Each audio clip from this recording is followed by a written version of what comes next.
Hey everyone, it's Seafood. I'm back here with the one and only Mr. Rex Gilroy. Enjoyed his absolutely phenomenal presentation. We're up in Cardwell, by the way, if you didn't know, for the UFO festival up here. And Mr. Gilroy seems to be holding a rather curious artifact here. Tell me a little bit about this. This is from North Cascades National Park in the United States, in the Pacific Northwest, Washington State, and it's a Bigfoot track. Believe me, there's no difference between a Bigfoot track or a Yowie. They're the same race of creatures that migrated out of Australia a long time ago, maybe 1 million years ago, and worked their way up a land shelf that is now underwater. Now the Pacific Islands, the Southeast Asian islands, and he was well established in Asia and Russia for a long time, and gradually they worked their way across the Siberian taiga, and they entered the Siberian North American land bridge,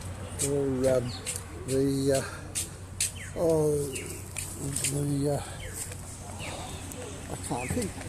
What's the name? You can edit this, can't you? Absolutely. I'm just trying to think. Bering Strait.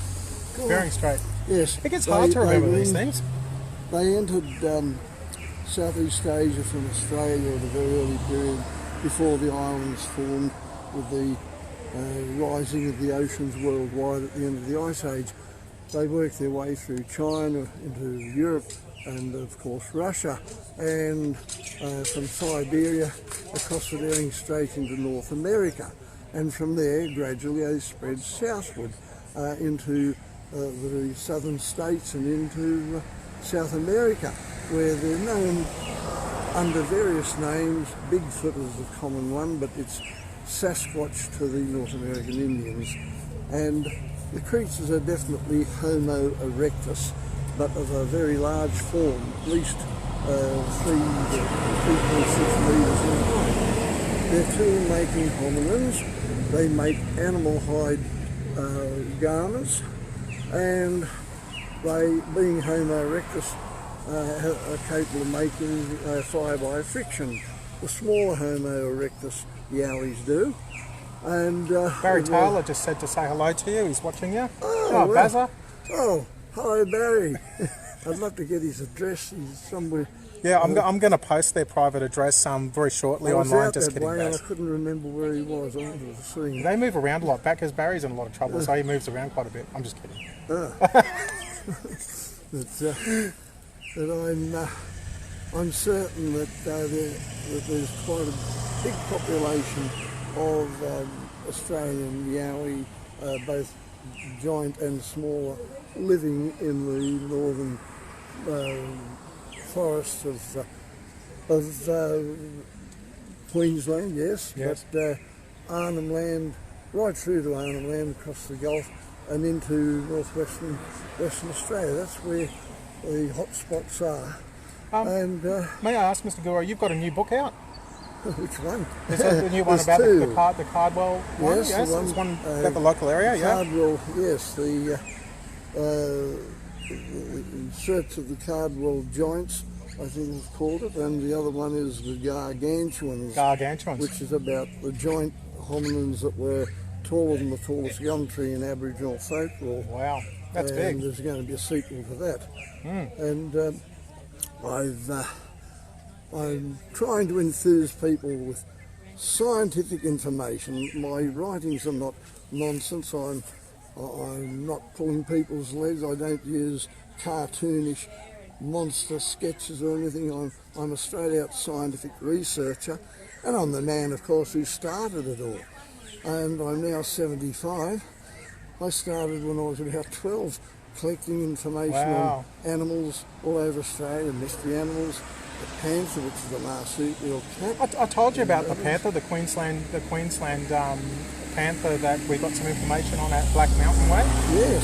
Very interesting, isn't it? A lot of stuff happening out there. We've been up there for a long, long time. The Aborigines knew about them.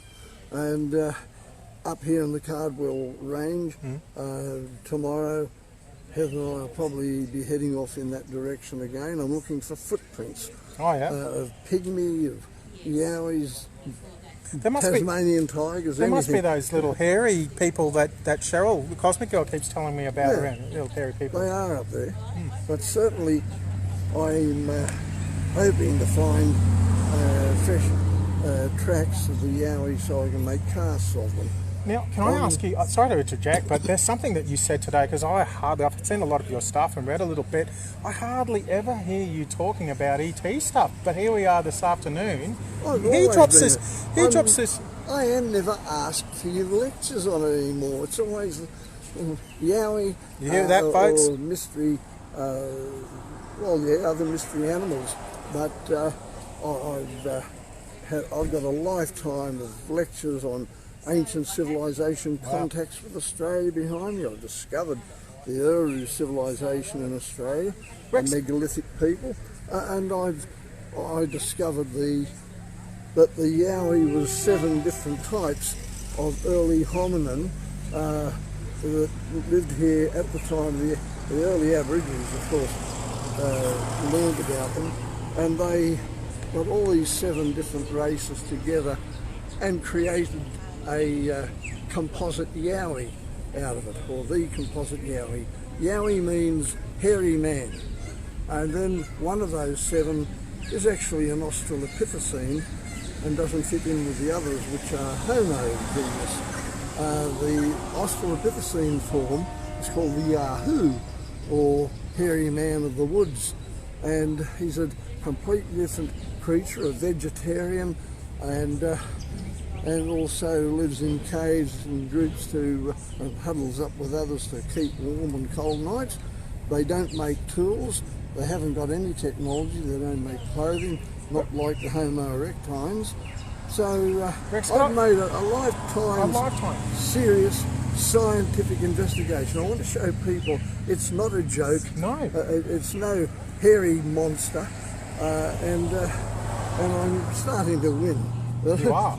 Hey, do you know what? There's something that you dropped this afternoon when we were doing that roundup with the Sea Files Forum, and he was talking to us. He dangled this massive carrot in front of us, and he reckons, this bloke here reckons he's got a plaster cast of an alien. Do you want to tell us a little bit about that? A body. Yeah, of a body. Can I put this down? Yeah, so did you want me to help you with that, or are you right? Okay. They're heavy though. Those Bigfoot footprints class are quite heavy. Oh, gee!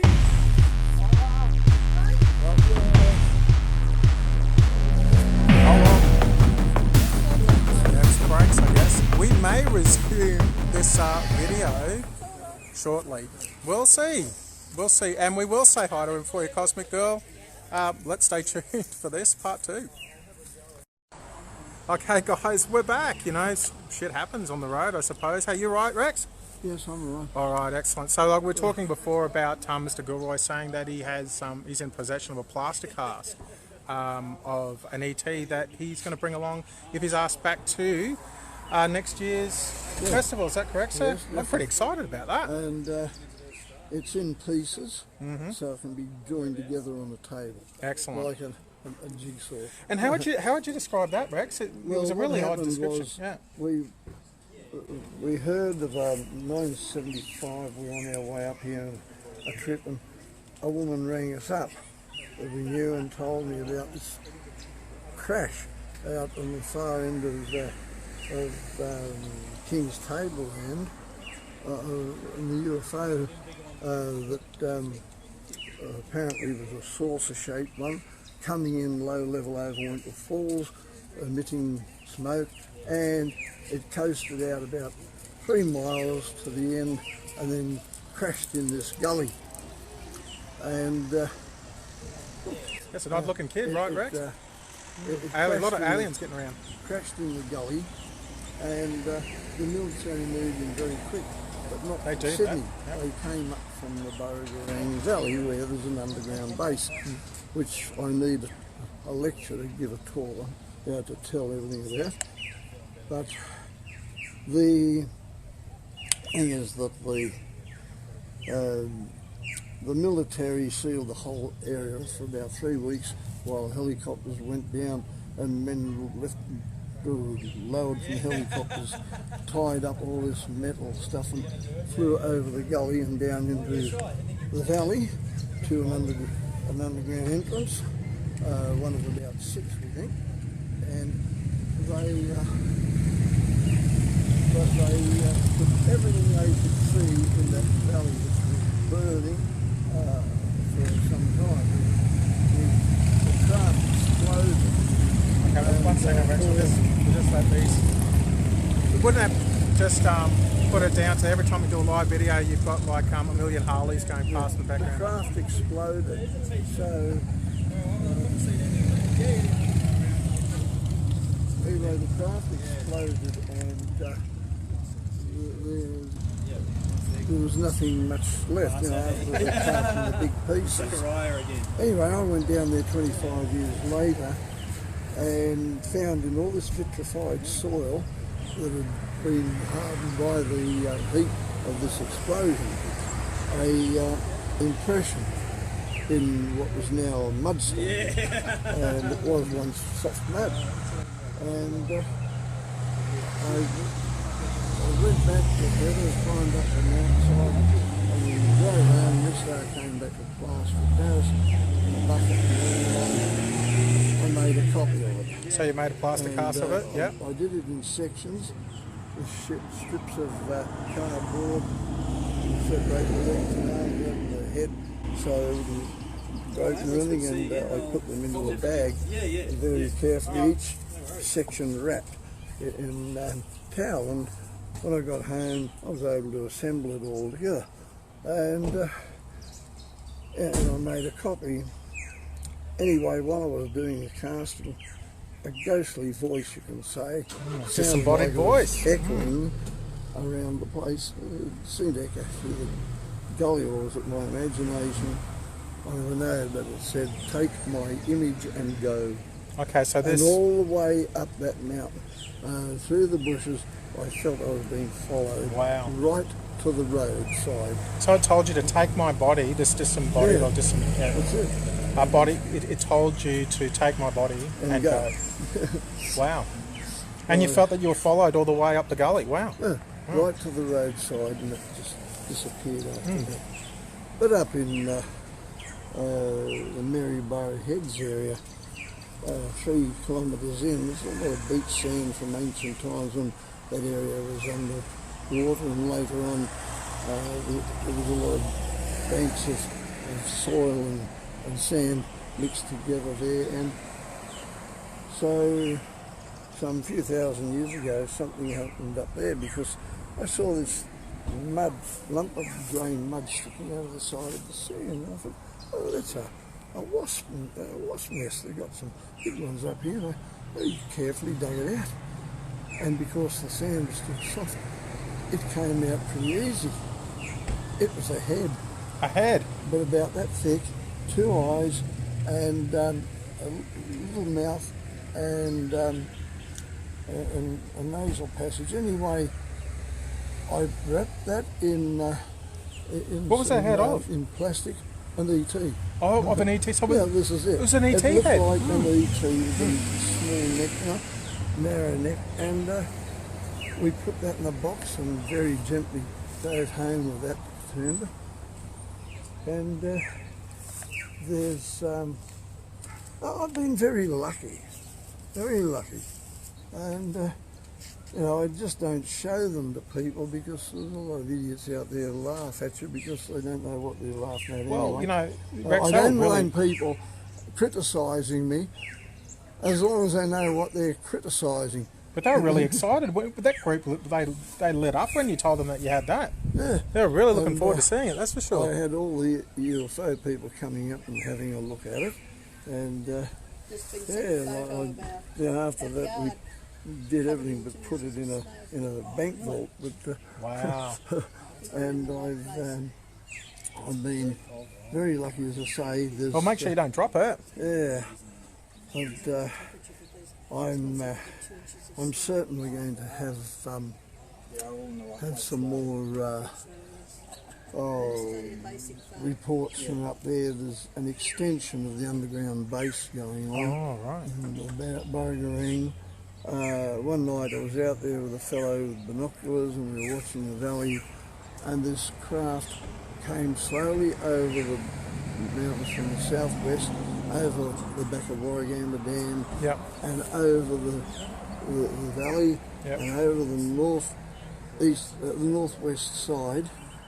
It started to lose height and it went down into a gully. Yep.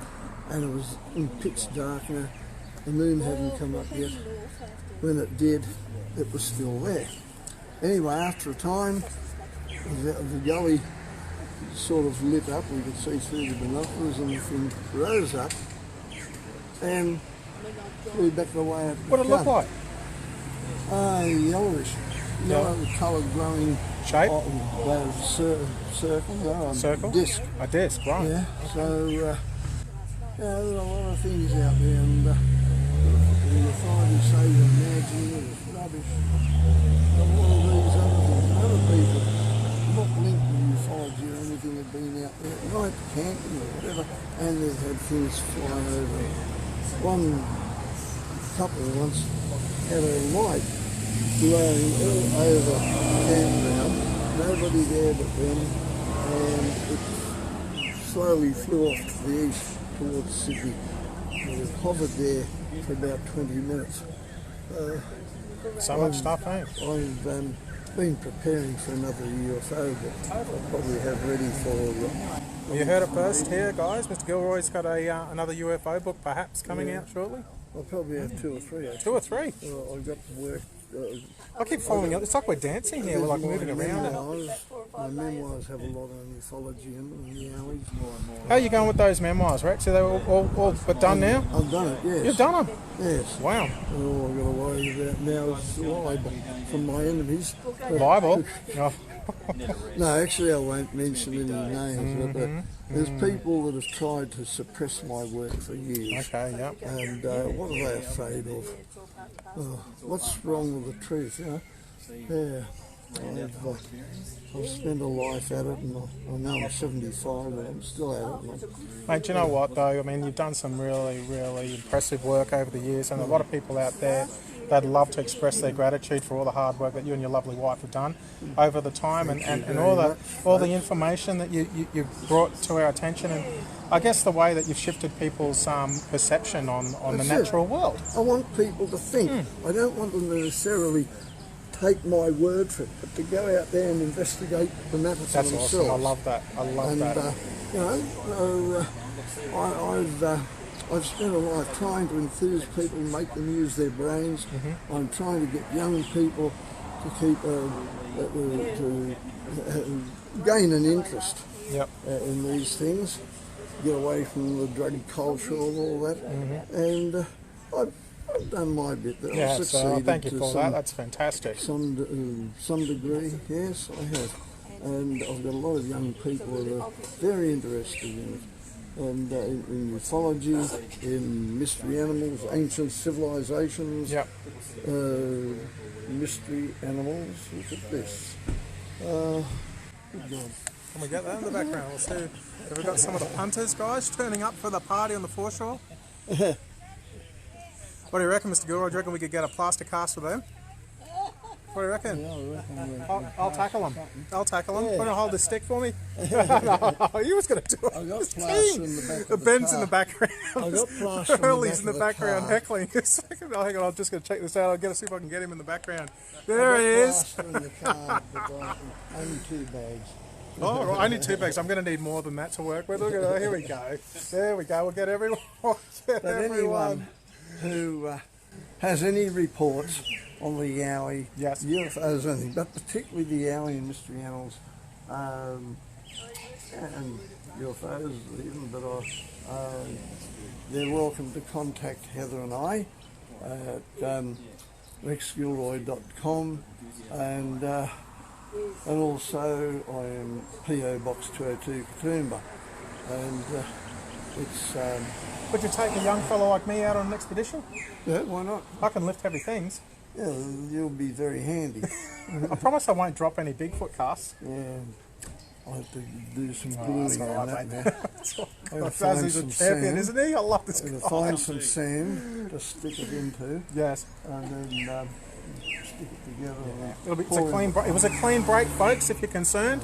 It was a clean break, and that's important, isn't it? Yeah, that's it. Well, Mr. Gilroy, look, thank you very much for your time. Absolutely. Rex, I'm Sifu, Philippe, and it was a pleasure meeting you. I'd love to pass on some of the information I have with regard to the location of some of your hairy, elusive beasties since I've been up here. Some information's been dropping in, so I'll pass that on to you. Okay. Because I love the spirit of sharing. Yeah. And maybe one day you'll bring the likes of me along on one of your little expeditions. Huh? You might even bring Hurley out. What do you reckon? Well, you keen, mate? Yeah, so a bit of cross-pollination. Cosmic Girl, we've got the Yowie tribe here. We've got some UFO tribe. All we need is a psychic medium to come along. Oh, here, I don't know Mr. Gilroy if he's very keen on that. I'm one myself. Oh, really? Wow. Wow. Did you hear that? Mr. Gilroy is a psychic medium. You heard? I've never heard that before. Cosmic Girl, have you heard that before? No. Well, Cosmic Girl, Cheryl Gottel, she's just said, look, she's on there, and Bazza, he reckons he's known you since 1970. They're thanking you very much for your contribution, which is enormous to the field. Thank you very much, I'm looking forward to seeing Cheryl again. I haven't seen her for a long time. Well, thank you very much, Mr. Gilroy. Rex. Very great pleasure. Yes, and I lovely. look forward to next year. Yes.